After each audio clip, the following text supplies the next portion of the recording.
तो स्टूडेंट्स ये रही हमारी प्रॉब्लम नंबर 2.58 जिसमें हमने फाइंड आउट करना है आईएल की वैल्यू को इस सर्किट की मदद से। ठीक है जी। तो ये सर्किट में देखें ये आईएल यहाँ पे मेंशन है, तो साफ पता चलता है स्टूडेंट्स इसको केसीएल की मदद से ही हल किया जा सकता है, किरचॉफ करंट लॉ।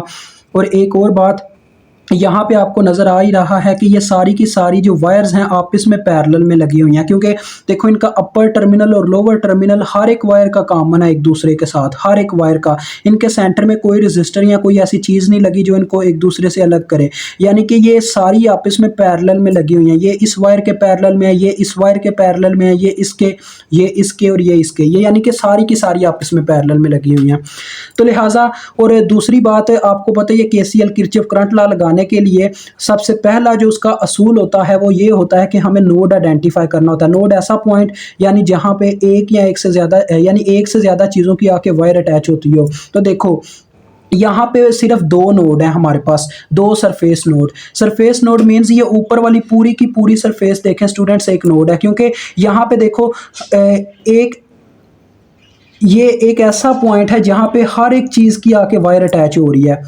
देखो इनकी वायर कॉमन है, मतलब तकरीबन ये पूरे का पूरा सरफेस नोड है। एक ये नोड है हमारे पास और एक नीचे एक सरफेस नोड है, ये दूसरा सरफेस नोड है, ये पूरी की पूरी सरफेस। ठीक है जी। जैसे ये मैंने ऊपर शेडेड किया था प्रीवियस प्रॉब्लम में, ये पूरा इस तरह से एक नोड है, ये वाला हमारा ये जो इसकी बाउंड्री है। ठीक है।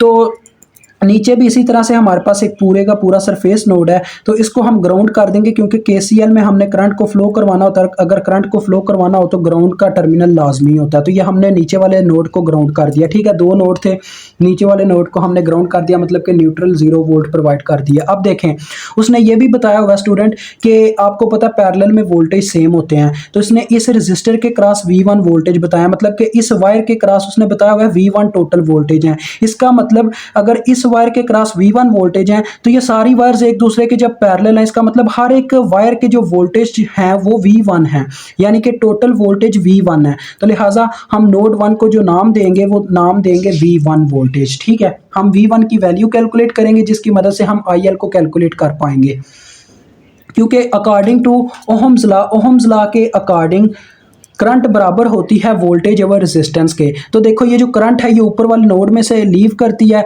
और जाके एंटर करती है। चलो यार इसको शेडेड वैसे करना तो बनता था, लेकिन ये IX बीच में आ गया हुआ। चलो छोड़ो, थोड़ा सा शेड कर ही देते हैं यार, ताकि ना ये कंसेप्ट रहता है बच्चों को, कई बच्चे नहीं समझ पाते इस चीज़ को। ये एक पूरा हमारा नोड है। ठीक है।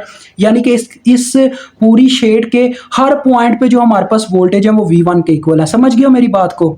और नीचे भी इसी तरह से हर पॉइंट पे 0 वोल्ट है। तो देखो IL जो है वो V1 में से निकलती है, लिहाजा ये आ जाएगा V1 माइनस आगे जाके जहां दाखिल होती है वो वाले वोल्टेज इसमें से माइनस होंगे। तो देखो ये जब आगे जाती है 3 किलो ओम में से गुजरती है और जाके 0 वोल्ट में एंटर कर जाती है, यानी कि V1 माइनस 0 और जितनी रास्ते में रेजिस्टेंस आई वो बटे में आ जाएगी। तो ये आ गया आपके पास फार्मूला V1/3 के।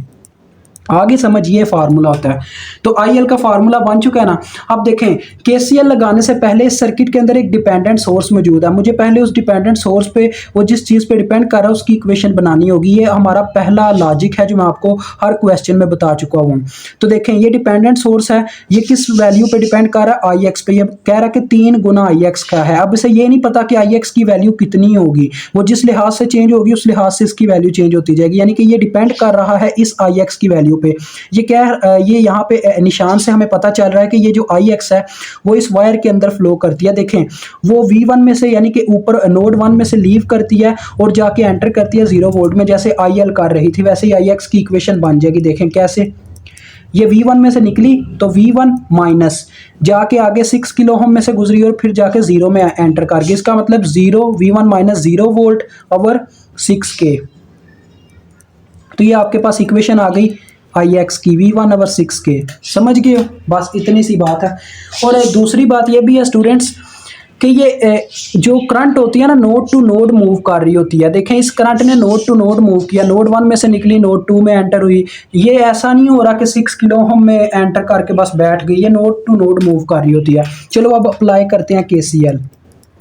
Apply KCL eight node 1।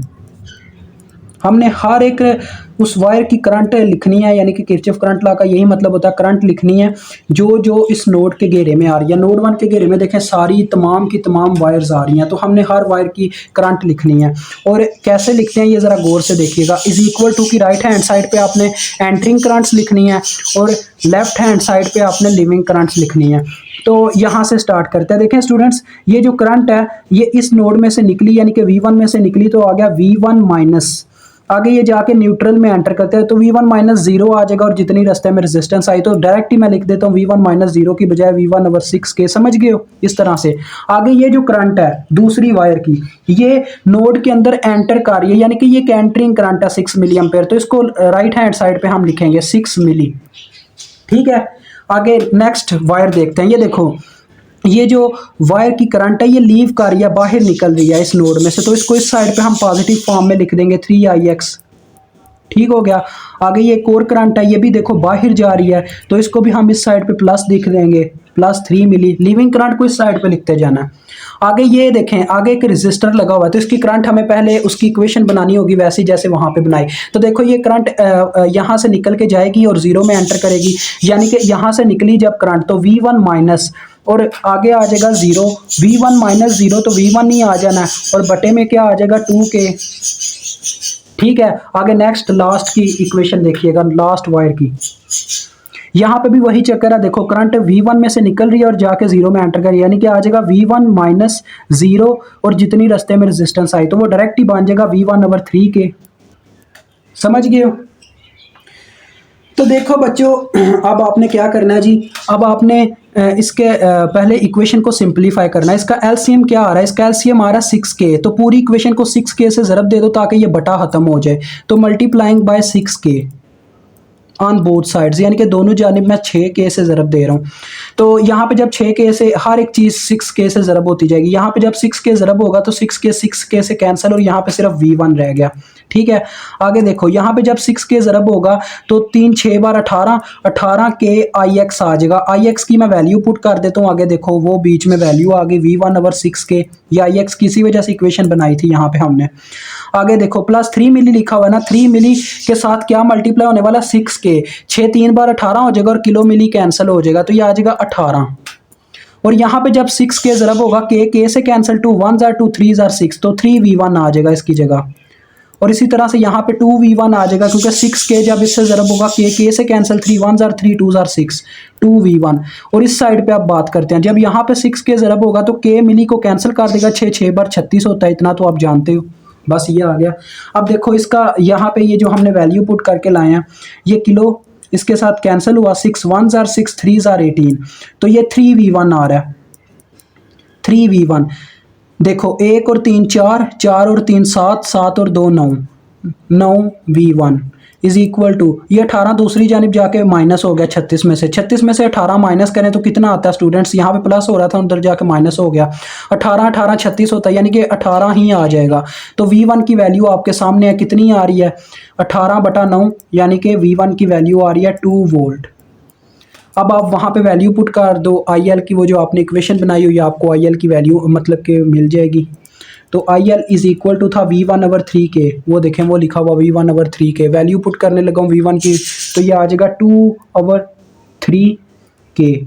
इस तरह से आया, ये K ऊपर आके मिली बन जाएगा, तो इस तरह से भी इसे लिखा जा सकता है 2/3 मिली एम्पेयर, और दूसरे नंबर पे इसको डिवाइड करवा के इशारिये की फॉर्म में भी लिखा जा सकता है। दो आंसर हो सकते हैं, मतलब कि कई फॉर्म में। तो 0.67 मिली एम्पेयर आ जाएगा कैलकुलेटर के अकॉर्डिंग। तो लें जी आपका क्वेश्चन सॉल्व।